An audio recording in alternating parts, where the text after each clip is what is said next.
Hello, my friends. I'm Al. Welcome back to our final collection. Today, we are finally jumping into Elvis. I love Elvis. I love Elvis so much. Elvis was one of my, all through my educational life, Elvis has been someone I've been coming back to write essays on. I wrote my dissertation on a subject related to Elvis, where he was a primary subject for me to write about. But I adore his music, and I haven't listened to any of it on this channel, and that's a crime. So of course, this isn't going to be a first listen. Now, there are some Elvis songs I've not heard before, and I will do first listens of those songs, but I've listened to a substantial amount of Elvis's discography, and I own a substantial amount on vinyl. It's one of my favorite kind of subsections of my collection. Anyway, this song, Funny How Time Slipped Away, is one that I had a really interesting chat with my advanced mixing lecturer on when performing that module, when doing that module within my final year at university. And I want to share some of my thoughts on this song, because I've critically listened to this, critically analysed it. So let's look at Funny How Time Slips Away, and I'm going to tell you my thoughts on the song, because it's brilliant. Without further ado, let's see where this takes us.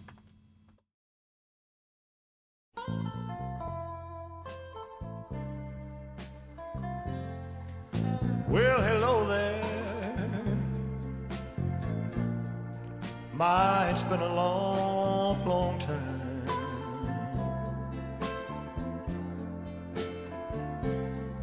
How am I doing? Oh, well, I guess I'm doing fine.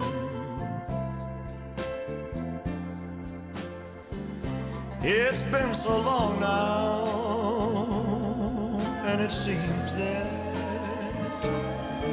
it was only yesterday. Ain't it funny how time slips away?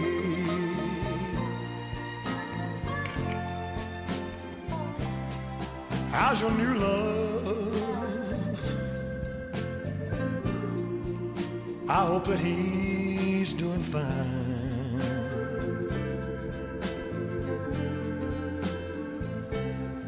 Heard you told him, yes, baby, that you love him till the end of time.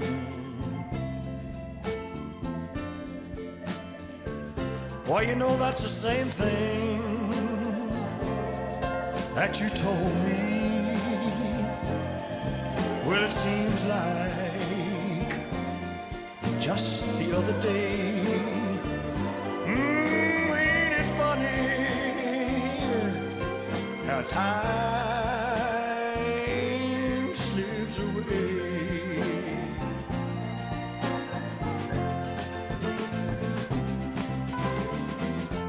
Yeah, baby.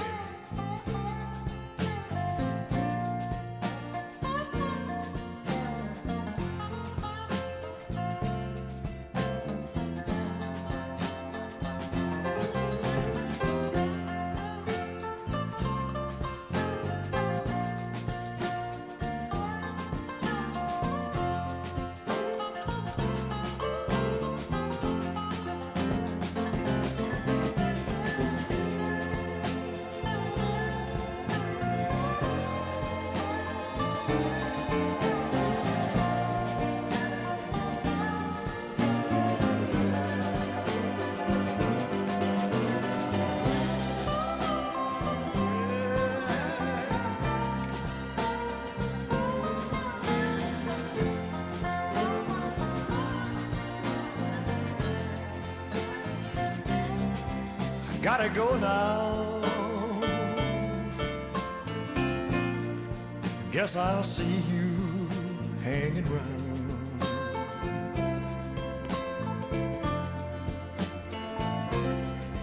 Don't know when though. Oh no, never know when I'll be back in town.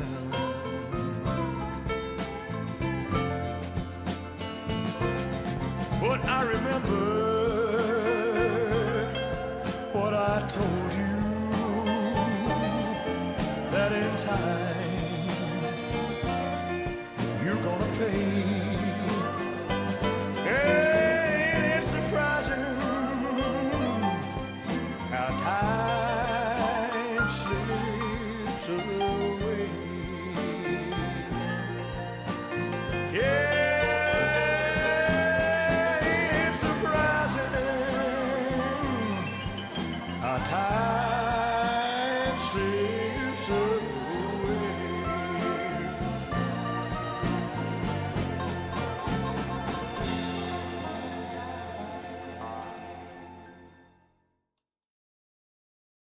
That mix is genuinely one of my favorite mixes of all time, with just how beautiful the instrumentation is.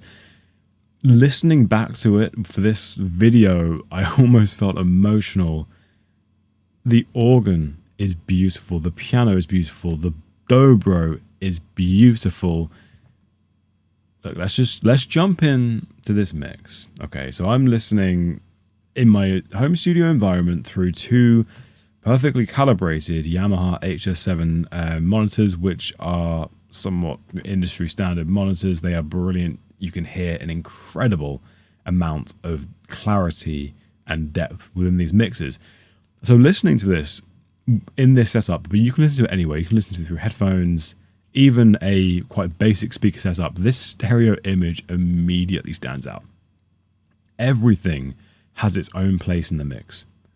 And it follows the classic analog approach of giving instruments plenty of room to breathe, with a mix that's built largely around the left, center, and right placement, rather than lots of precise intermediate panning like we see these days. Through speakers, those positions blend together naturally to create a convincing phantom center, giving the recording a huge sense of width without feeling somewhat disjointed, let's say. So the first thing you notice really is Elvis's vocal.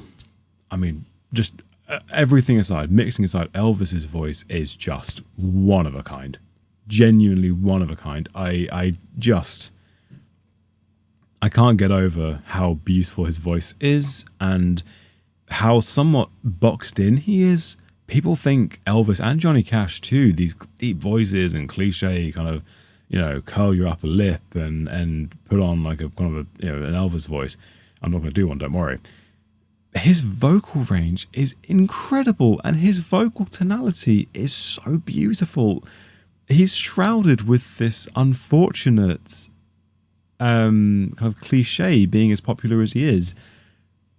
But that aside, his vocal in this track is very dry and intimate to begin with.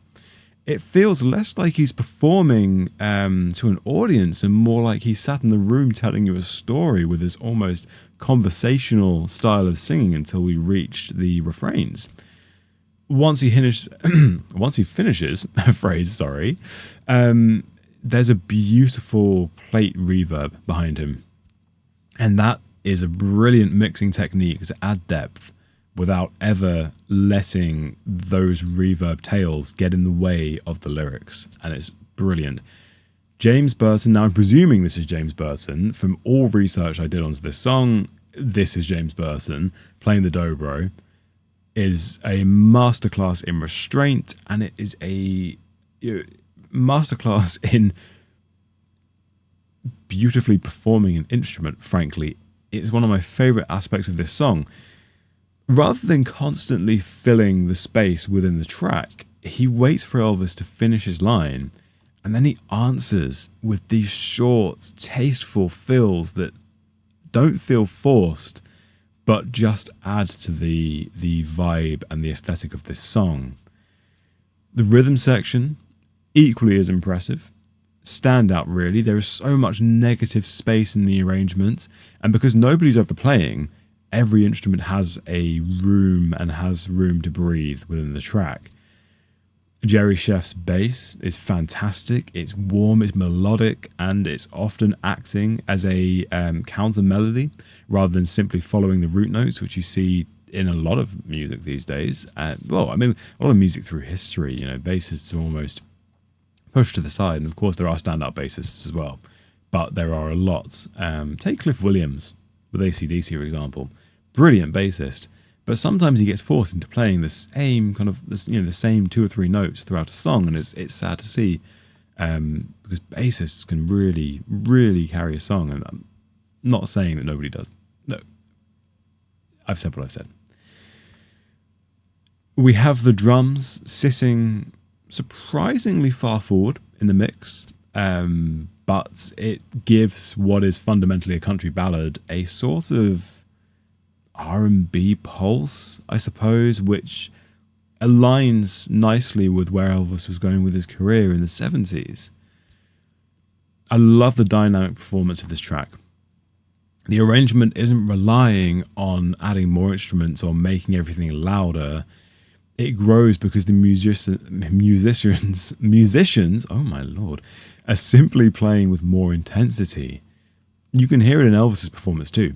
On the quieter phrases, he leans into the microphone slightly, introducing a subtle proximity effect that adds warmth and intimacy. The production itself is remarkably understated. Nothing feels overcompressed. Nothing, all of Elvis's dynamics are natural. They're all preserved. His natural dynamics are preserved. I was going to say naturally preserved, but they're preserved. We have a recording here which is confident enough to let the performance do the work, which is, fundamentally the sign of a brilliant mix. And I think that's what makes this song so effective. Fundamentally, the band's relaxed. It almost sounds conversational. Willie Nelson's lyrics, beautiful lyrics, but Willie Nelson's lyrics carry this quiet heartbreak underneath. But the contrast between the gentle groove and the emotional weight of the words is what gives the song its real power. I love this song. And I would love to listen to some more Elvis on this channel.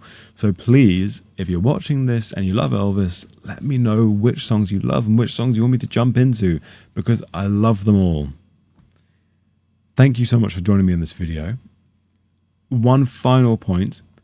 Over 97% of the people who watch this channel aren't subscribed. It's free. I really would appreciate it if you'd consider it. I've got a lot of content coming out, a lot of videos, and there's a lot of stuff on the channel which you might either not have known, or you might see down the line and think, oh, I love this song. And then you can get this kind of perspective from myself. I would love to know your perspective on the song, any historical context, any little production tidbits if you know any, and just your interpretation. Kind of, obviously, it's quite easy to interpret these lyrics, but what the song means to you, what Elvis means to you, we're all connected through musical history, I suppose. Everyone has a history with songs and with artists, and we're all connected by that kind of shared love. So thank you so much for joining me on this video. I hope you have a lovely rest of your day, and take care.